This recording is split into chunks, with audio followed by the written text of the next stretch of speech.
Hello student, आई देवराज। आज मैं आप लोगों के लिए एक बेहतर सा सुनहरा ऑफर एवं सोच लाया, और वो है हमारे बच्चों के लिए जिनका शिक्षा से बहुत ज़्यादा महत्व जुड़ा हुआ है। इनके पास पढ़ने का साधन ना हो ज़्यादा, इनके माँ बाप गरीब हैं और बच्चे को सोचता है कि हम जीवन में अपने आगे की ओर बढ़े, तो उसके लिए सबसे बेस्ट सरकार ने अवसर निकाला है, ऑफर निकाला है। वो शिक्षा का जो नाम है बाबू, वो है जवाहर नवोदय विद्यालय, JNVST, जवाहर नवोदय विद्यालय। इसमें इसका मतलब क्या है, मकसद क्या है, यहाँ पे आपको सब मिलेगा, सब बताया जाएगा। चलिए ध्यान से सुनिएगा, भले कुछ देरी तक ही वीडियो बना हो, लेकिन ध्यान से सुनिएगा। इसे लाभ यह है कि आपके बच्चों का एक ही बोलिए तो जो हॉस्टल का जो नियम रहता है, सेम प्रोसेस इसमें चलता है। बशर्ते हॉस्टल में हम लोग को पैसा देना पड़ता है, जो कि इसमें हम लोग को पैसा नहीं देना पड़ेगा। हमारे गार्जियन को पैसा इसमें देना नहीं पड़ेगा, ठीक है। इसमें क्या होता है कि कुछ परीक्षाएं होती हैं, ठीक है। उस परीक्षा को अगर बच्चे निकाल लेते हैं, पास कर जाते हैं, तो आपको माता पिता मतलब आपसे ऋण मुक्त हो जाते हैं, तो आप पे पैसा खर्च उतना नहीं, ठीक है। इसका परीक्षा कब होगा नहीं होगा, इसमें सारा हम आपको बताया जाएगा। पहले समझ लीजिए इसका लाभ क्या है। लाभ यह है कि आपको जीवन में जो कुछ चाहिए, जो लक्ष्य चाहिए, क्रिकेट बनना हो, सिंगर बनना हो, डॉक्टर बनना हो, इंजीनियर बनना हो, जिस फील्ड में जाना है उस फील्ड में ये आपको रास्ता दिखलाएगा। इसमें एक सब्जेक्ट का पढ़ाई नहीं होता है, अन्य सब्जेक्ट का पढ़ाई होता है।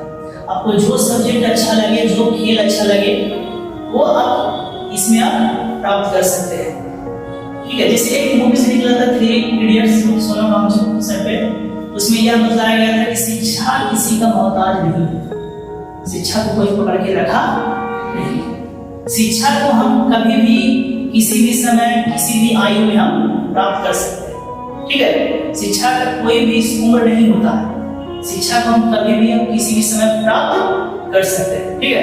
तो उसी प्रकार से इसमें देखिएगा इसका लाभ क्या है। इसमें पहली बात तो यह है कि आप लोगों का जीवन सुधर जाएगा। सुधरने का मतलब जो आप लोग 1 घंटा 2 घंटा खेलते हैं, इधर खेत में जाके गुल्ली डंडा ये सब बैट बॉल मिलेगा, वहां पे खेल मिलेगा, लेकिन वो खेल भी आपसे शिक्षा से जुड़ा हुआ रहेगा, ठीक है। अगर आप खेलने में बेहतर हो गए क्रिकेट में, तो आप इंडिया के लिए भी खेल सकते हैं, अपने राज्य के लिए खेल सकते हैं। जैसे कि हमारे बहुत सारे खिलाड़ी हैं, विराट कोहली, ये सब, सौरभ, ठीक है, ये सब के नाम आप लोग सुने होंगे। तो इस स्तर पे आप भी जा सकते हैं, ठीक है।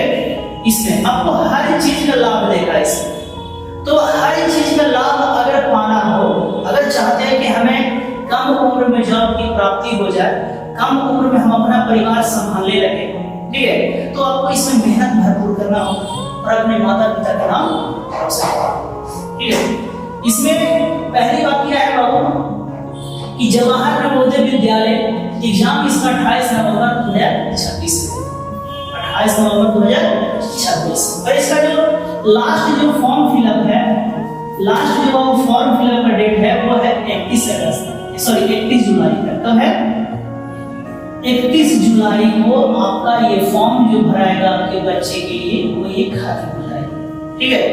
इसलिए 31 जुलाई से होने से पहले इस फॉर्म को कुछ करें भर लें, और अपनी परीक्षा जो नजदीक है, 2 जो महीना बचा है, इसका हम लाभ उठाना कुछ कर दे, शुरू कर दे, तैयारी करें बेहतर से, क्योंकि इसमें वही जा सकता है जो अपने माता पिता के गार्जियन को चेहरा देख के पढ़ रहा हो कि हाँ हमारे पिताजी कितना गरीबी से काम कर रहे हैं, पैसा ला रहे हैं हमारे के जीवन सुधारने के लिए, घर परिवार चला रहे हैं, हमें भी पढ़ा रहे हैं। जो बच्चा अपने माता पिता का चेहरा देख के पढ़ रहा है, ठीक है, वो इस परीक्षा को सफल करेगा, इस परीक्षा में उत्तीर्ण कर लाएगा। जो विद्यार्थी अगर माता पिता का चेहरा देखकर नहीं पढ़ रहा है, कहने का मतलब उनको जीवन में अनेक प्रकार की सुविधाएं हैं, सुख है, वो बच्चा नहीं पा सकता, उनको ये लाभ नहीं प्राप्त हो सकता, क्योंकि उनके जीवन में मनोरंजन है। जो बच्चे मोबाइल से दोस्ती किए हुए हैं, ज्यादातर गेम या ये सब खेल कूद, उनके गार्जियन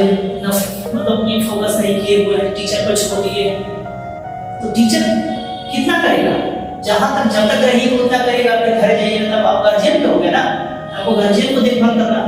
तो उसी प्रकार से इसमें इसका अगर सिलेबस की बात करते हैं तो सिलेबस एग्जाम में कौन कौन से विषय से प्रश्न पूछे जाएंगे। जवाहर नवोदय विद्यालय में अगर फ्री का शिक्षा प्राप्त करना हो, बेहतर शिक्षा प्राप्त करना हो, दुनिया का नंबर 1 शिक्षा प्राप्त करना हो, तो उसका हम यहाँ चर्चा कर रहे हैं। उसका आप एक एग्जाम होता है, वो एग्जाम पास कर जाइएगा, तब आपको इस विद्यालय में एडमिशन होगा। ठीक है, तब इस विद्यालय में एडमिशन होगा। उम्र आपको 15 से 17 के बीच में रखा गया है, मतलब डेट ऑफ बर्थ है, डेट ऑफ बर्थ 2015 से 2017 के बीच में होना चाहिए।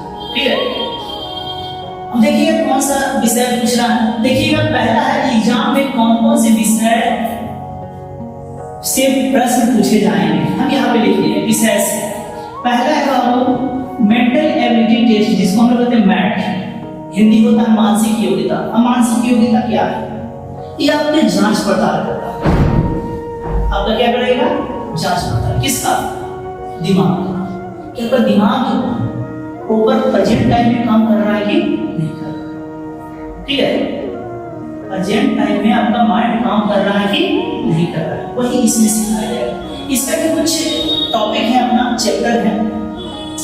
मैथ से कुल 40 क्वेश्चन रहेंगे, जिसमें से आपको कितना नंबर मिलेगा, 50 नंबर मिलेगा अगर बनाइएगा तो। अब देखिएगा कौन कौन से हैं। मेंटल एबिलिटी टेस्ट में क्या क्या पढ़ना होगा, हमें क्या क्या पढ़ना होगा। तो मेंटल एबिलिटी में पहला है वो फिगर मैचिंग। क्या है, इसको हम लोग कहते हैं चित्र मिलान। क्या मिलान, जैसे मान लीजिए इस प्रकार के चित्र दे दिया, यहाँ पे काट दिया, यही चित्र यहाँ पे लगा दिया, तो इसको उठा के यहाँ पे रख देते मिल जाएगा ना, तो ये हो गया चित्र मिलान। दूसरा है विषम आकृति, जिसको हम लोग कहते हैं ऑड वन ऑड। ठीक है, तीसरा है वो फिगर सीरीज, इसको चित्र श्रेणी कहते हैं। पैटर्न कंपैरिजन हो गया, पैटर्न पूर्ण करना। एनालॉजी हो गया, जिसको कहते हैं समानता। मिरर इमेज हो गया, दर्पण प्रतिबिंब जिसको कहते हैं। वाटर इमेज हो गया, जल प्रतिबिंब हो गया। पेपर फोल्डिंग हो गया, कागज मोड़ना। पेपर कटिंग हो गया, कागज काटना। इंबेडेड फिगर हो गया, छिपी हुई आकृति। स्पेस विजुअलाइजेशन, जिसको हम लोग कहते हैं स्थानिक कल्पना। क्यू एंड डायल, जिसको धन और पासा कहते हैं, धन और पासा कहते हैं। डायरेक्शन सेंस, जिसको दिशा ज्ञान कहते हैं। उसी प्रकार से रैंकिंग हो गया, क्रम निर्धारण। कोडिंग डिकोडिंग हो गया, पुट लेखन।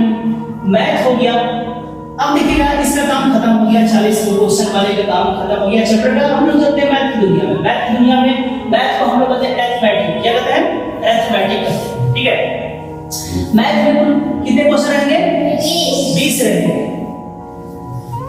20 क्वेश्चन अगर बना लेते हैं तो आपको कितना नंबर मिलेगा, 25 नंबर मिलेगा। कितना मिलेगा बाबू, 25 नंबर। तो दिक्कत मैथ में कौन कौन से चैप्टर पढ़ना है, मैथ में कौन कौन से चैप्टर पढ़ना है। तो पहला है बाबू नंबर सिस्टम। नंबर सिस्टम में पहला नंबर नेचुरल नंबर, जिसको हम लोग कहते हैं प्राकृतिक संख्या। कौन सा, फिर दूसरा पढ़ना है बाबू नंबर, जिसको कहते हैं। तीसरा है इंटीजर, जिसको पूर्णांक कहते हैं। चौथा है इवन एंड ऑड नंबर, जिसको सम एवं विषम कहा गया।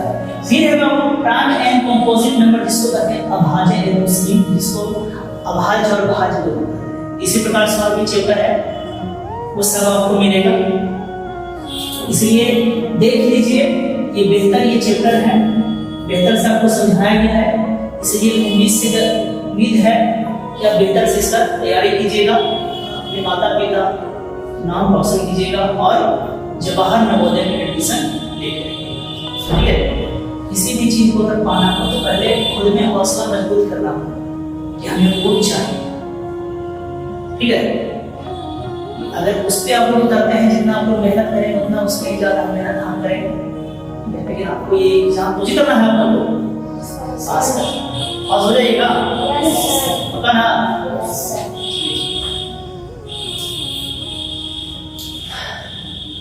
होगा था